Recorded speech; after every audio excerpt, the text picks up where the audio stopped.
Salut, papier, crayon, réflexion. Alors aujourd'hui, EM Lyon 2021, problème 2. On commence la correction détaillée avec la partie A, étude d'endomorphisme de polynômes, qui est un sujet en général assez complexe pour les étudiants, même si on a tendance à le retrouver assez fréquemment dans les sujets. Alors on est sur un espace vectoriel Rn crochet x de polynômes de degré O plus égal à n, et on est muni d'un endomorphisme phi n de P où on voit dans son expression qu'apparaissent non seulement P, mais aussi P' et P seconde, c'est-à-dire sa dérivée et sa dérivée seconde. Et puis on a des coefficients en X un peu factorisés avec du n assez complexe. Alors pour nous aider à mieux comprendre cette expression, on nous pose une première question qui est calculer phi n de 1 étant le polynôme constant égal à 1. Alors la dérivée de ce polynôme constant égal à 1, c'est 0, et sa dérivée seconde, bien sûr, 0 aussi. Donc quand on remplace, on n'a plus que phi n de 1 égale x fois le polynôme, c'est-à-dire 1, donc phi n de 1 égale x. Et puis, pour continuer de se familiariser avec cet endomorphisme, on nous fait calculer phi n des polynômes élémentaires, c'est-à-dire des puissances de x, phi n de x puissance i. Alors pour calculer ça, on commence par calculer la dérivée de x puissance i x puissance i moins 1, et i moins 1 x puissance i moins 2 pour sa dérivée seconde. Alors on remplace, on développe et on essaye de réorganiser en assemblant les puissances de x qui vont ensemble. Sur l'écran, j'ai indiqué comment faire avec un code couleur pour être sûr de ne pas oublier de terme. Et puis, quand on a tout réuni et tout simplifié, on retrouve effectivement l'expression qui nous était demandée dans la consigne. Je rappelle bien sûr qu'à tout moment, il est très conseillé de faire pause et de faire ses calculs papier-crayon pour voir si on trouve la même chose de son côté. Question 1b, on nous demande de montrer que phi n est justement un endomorphisme. Donc on a deux choses à faire, montrer que c'est une application linéaire, et puis montrer la partie endo, c'est-à-dire que l'espace d'arrivée est bien inclus dans Rn crochet x. Alors pour ce qui est de la partie linéaire, bien sûr, on peut utiliser phi n appliqué à lambda p plus mu q, tout développer, et puis montrer que c'est égal à lambda phi n de p plus mu phi n de q. Mais on peut tout aussi bien dire que pour ces endomorphismes, la dérivation est une application linéaire, la multiplication par un polynôme aussi, donc que globalement, phi n est une application linéaire. Et puis pour la partie endo, on doit calculer le degré de l'image de P. Alors pour ça, on va utiliser la formule qu'on a établie à la question 1a, dont j'ai rappelé la formule en haut à droite du tableau. Et on voit que phi n de xi a pour degré i plus 1. Alors ça, c'est vrai quand i est strictement inférieur à n, et donc tout va bien, on est bien sur un endomorphisme, puisque au plus, on a i qui vaut n-1, et si on rajoute plus 1, ça fait n, donc on est toujours dans Rn crochet x. Et puis dans le cas où on applique phi n à x puissance n, alors le coefficient devant xi plus 1 est égal à 0, puisque i est égal à n, on a n-i qui vaut 0. Donc de nouveau, on a un degré qui va être au final inférieur ou égal à n. En fait, il sera égal à n-1, puisque le terme qui est devant x puissance i vaut aussi 0 à cause du n-i. Donc on a bien une partie endo, le degré du polynôme image est inférieur ou égal à n. Question 2, déterminer la matrice de l'endomorphisme dans le cas n égale 2. Alors, on va s'en sortir assez facilement en suivant simplement la définition du cours. Et on est dans le cas d'une base canonique, ici, 1 x carré, puisqu'on est dans R2 crochet x. Alors ce qu'il faut faire, c'est appliquer notre endomorphisme phi2, respectivement à 1 x et x carré, et voir ce que ça donne dans cette base. Quand on calcule phi2 de 1, on l'a vu tout à l'heure, ça fait x. Et puis phi2 de x, c'est-à-dire de x puissance 1, eh bien on applique l'expression qu'on avait trouvée à la question précédente, au 1a, ce qui va nous donner un quart de x carré plus un demi de x plus un quart. Et puis pour phi2 de x carré, de même on applique la formule et on trouve phi2 de x carré égale x. Et on remplace ça en fait tout en créant la matrice. Donc phi2 de 1, puisque les coordonnées sont aucun x de un seul x et puis 0, 1, on a bien la colonne 0, 1, 0. Et puis pour phi2 de x, on a un quart suivant x carré, on a un demi suivant x et un quart suivant 1, le polynôme constant. Donc on a bien une colonne qui est un quart, un demi, un quart. Et enfin, pour phi2 de x carré, eh bien on a de nouveau le polynôme x. Là, on retrouve le même vecteur qu'on avait, avec seulement un 1 en face du x. Et on a déterminé la matrice de l'application linéaire. Question 2b. Maintenant qu'on a déterminé la matrice de l'endomorphisme pour n égale 2, on va chercher son spectre. Donc c'est-à-dire aussi le spectre de l'endomorphisme phi2. Et on nous demande de montrer que ce spectre, il contient les valeurs propres -1,5, 0 et 1.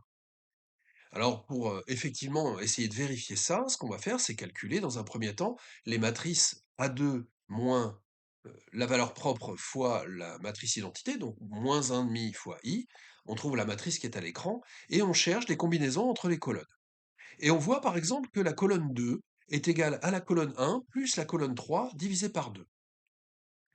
Puisqu'on a ça, ça veut dire que le rang de A2 moins un demi de identité vaut 2 et n'est donc pas le rang maximum 3. Ça signifie que la matrice n'est pas inversible et donc que moins un demi est bien valeur propre. Alors on fait la même chose pour 0, c'est-à-dire que A2 moins 0 fois identité, c'est tout simplement A2, la matrice de départ. Où là, on voit tout de suite que le rang est égal à 2, puisque la première et la dernière colonne sont égales. Donc, eh bien, la matrice de nouveau n'est pas inversible, et 0 est valeur propre. Enfin, pour la troisième valeur propre, 1, on fait A2 moins 1 fois identité, on a la matrice au tableau, on cherche un peu, et on voit que la colonne 2 est égale à moins la colonne 1, moins la colonne 3, le tout divisé par 4. C'est un peu moins évident à trouver, mais en cherchant un peu, on le trouve. Donc de nouveau, on a une relation entre les colonnes, ça veut dire que le rang n'est pas égal à 3, donc que la matrice n'est pas inversible, et donc que 1 est bien valeur propre. Et maintenant qu'on a le spectre de A2, on veut justifier qu'elle est diagonalisable et déterminer les sous-espaces propres associés à ces valeurs propres.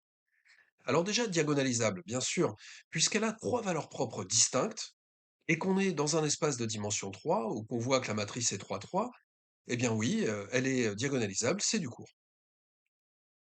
Et maintenant, on va chercher à déterminer les sous-espaces propres. On commence par celui qui est associé à la valeur propre, moins un demi, donc E, indice moins un demi. C'est le noyau de l'application A2 moins un demi de identité.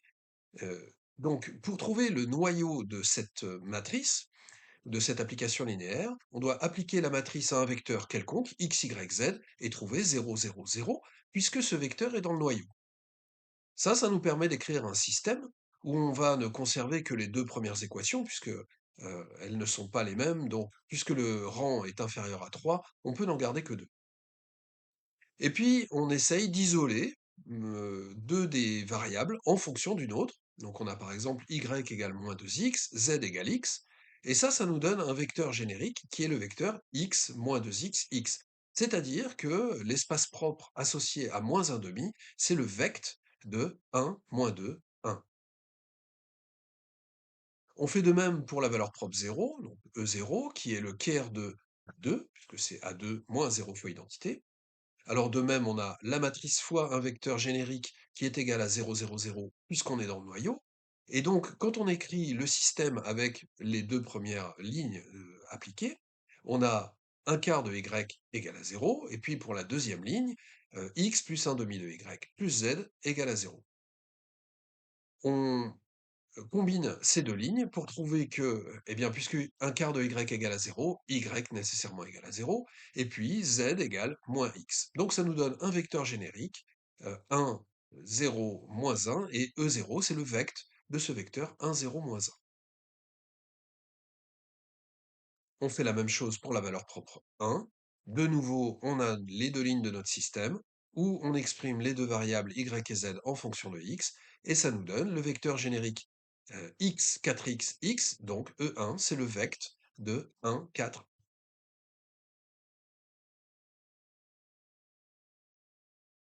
Alors maintenant qu'on a déterminé le spectre et les espaces propres de la matrice, on nous demande d'exprimer le spectre de phi2 et ses vecteurs propres. Mais en fait, c'est complètement lié, puisque la matrice était la matrice de l'endomorphisme dans une base, la base 1x, x carré. Donc le spectre de phi2, c'est le même que le spectre de A2, moins 1,5, 0, 1. Quant aux vecteurs propres, eh bien, on les prend respectivement. On avait comme un exemple de vecteur propre pour moins 1,5 qui était 1, moins 2, 1. Donc ça nous donne, dans la base 1x, x carré, ça nous donne le polynôme ou vecteur 1, moins 2x, plus x carré.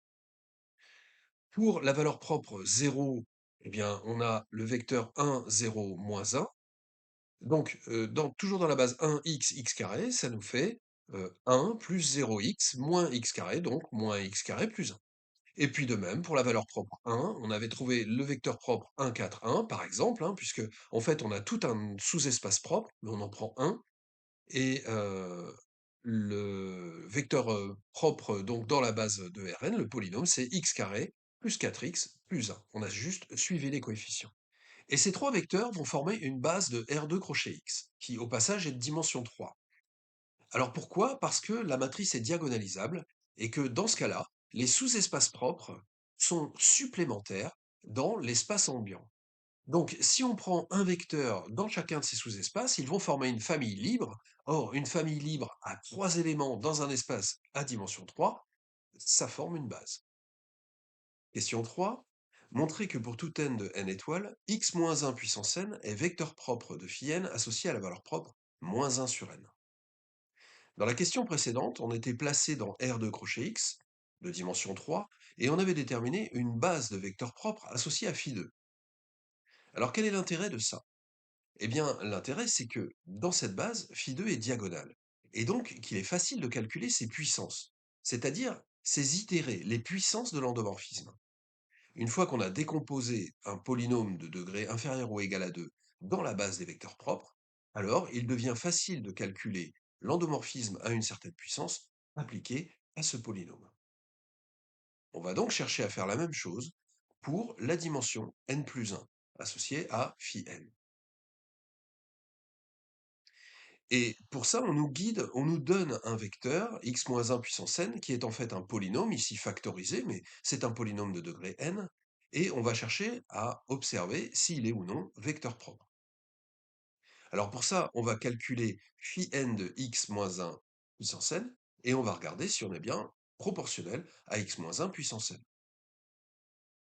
Pour commencer le calcul, on calcule x-1 puissance n prime et x-1 puissance n seconde, qui sont les deux ingrédients phares pour calculer phi n d'un polynôme. Donc on a fait ça, la dérivée de x-1 puissance n est assez simple, c'est nu puissance n-1 fois u', mais ici u' pour x-1 c'est 1, et on aura la même chose pour x-1 puissance n seconde. Une fois qu'on a calculé ça, on remplace dans l'expression de phi n de p, hein, que j'ai remise au tableau, et on voit que grâce aux x-1 et x-1 carré qui sont déjà présents dans l'expression de phi n de p, on va avoir un x-1 puissance n qu'on peut mettre en facteur. Et puis, ces facteurs d'une grosse parenthèse, bon là il faut faire le calcul une nouvelle fois, hein, mais tout se simplifie, et il nous reste juste moins 1 sur n. Donc effectivement, phi n de x-1 puissance n est égal à moins 1 sur n fois x-1 puissance n. On est bien de la forme AV égale lambda V, donc x-1 puissance n est vecteur propre, associé à la valeur propre moins 1 sur n. La question 4 est une question en 3 points, où on va montrer que 1 est valeur propre de l'endomorphisme phi n.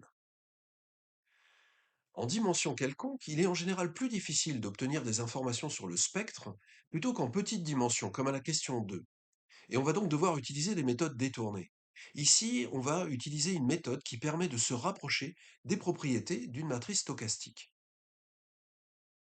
Alors pour commencer, à la question 1a, on doit vérifier que phi n de x puissance i de 1 égale 1. Effectivement, phi n de x puissance i, c'est un polynôme, on peut l'évaluer en 1 et regarder ce que ça donne. Donc, j'ai rappelé ce qu'on avait calculé à la question 1a pour phi n de x puissance i, il nous suffit maintenant de remplacer x par 1 pour trouver. On fait le calcul, on simplifie, et on trouve effectivement que phi n de x puissance i de 1 est égal à 1. Question 4b. En déduire que la somme des coefficients sur chaque colonne de AN est égale à 1. Et c'est là qu'on voit qu'on se rapproche des propriétés d'une matrice stochastique, puisque pour elle, c'est la somme des coefficients sur chaque ligne qui est égale à 1. Et c'est ça qui lui permet d'avoir une valeur propre égale à 1. Alors en écriture matricielle, phi n de x puissance i, dans la base canonique, ça s'écrit la matrice AN fois un certain vecteur qui ne possède un 1 qu'en position i plus 1.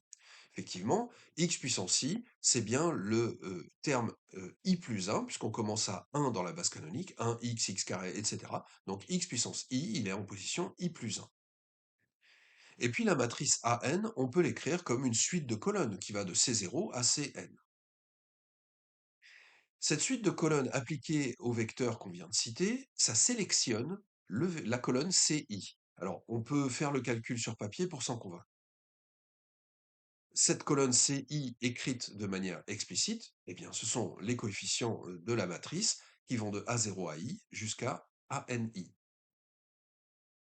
Et maintenant, phi n de xi, quand on la réécrit dans la base canonique de Rn crochet x, eh bien, ce sont ces coefficients affublés des puissances des polynômes correspondants. Donc, c'est la somme de k égale 0 à n des AKI x puissance i. Et si maintenant on applique ce polynôme à la valeur 1, on l'évalue en 1, on trouve que c'est bien la somme de k égale 0 à n des AKI, puisque 1 puissance i donne toujours.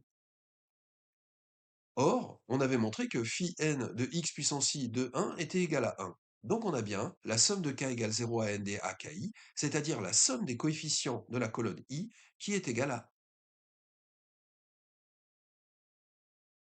À la question 4c, on va pouvoir conclure que 1 est bien valeur propre de phi n. Alors on a montré que les colonnes de AN ont pour somme de coefficients 1. Ça signifie que sa matrice transposée a pour ses lignes des sommes de coefficients égaux à 1. Et c'est là qu'on est proche d'une matrice stochastique. On n'est pas complètement dans le cas d'une matrice stochastique, puisqu'il faudrait avoir des coefficients supérieurs ou égaux à 0, positifs. Ici, c'est pas le cas, mais c'est pas nécessaire pour quand même conserver cette propriété de la valeur propre égale à 1. Le vecteur clé sur lequel on va appliquer AN transposé pour obtenir la valeur propre 1, c'est le vecteur avec que des 1. Quand on fait ça, on obtient pour chaque coefficient du vecteur résultant la somme des coefficients des lignes. Là encore, papier-crayon. Donc, l'image du vecteur avec que des 1, c'est le vecteur avec que des 1. Il est donc bien vecteur propre de la transposée de AN associé à la valeur propre 1. Et maintenant, on va utiliser un résultat important qui dit qu'une matrice et sa transposée ont les mêmes valeurs propres. Ça, c'est un résultat qui n'est pas toujours dans le cours des réductions sur les endomorphismes. Par contre, on peut facilement le démontrer, donc on le fait ici. Une matrice et sa transposée sont simultanément inversibles ou non inversibles. Donc, A transposé moins lambda i, qui est égal à A moins lambda i, transposé, par linéarité de la transposition, si ça c'est non inversible, alors A moins lambda i est aussi non inversible. Or, c'est ce qui permet de savoir si un certain lambda est valeur propre ou non. Donc on voit qu'effectivement, une matrice et sa transposée ont les mêmes valeurs propres. Donc puisque la transposée de AN possède comme valeur propre 1, alors AN aussi possède comme valeur propre 1.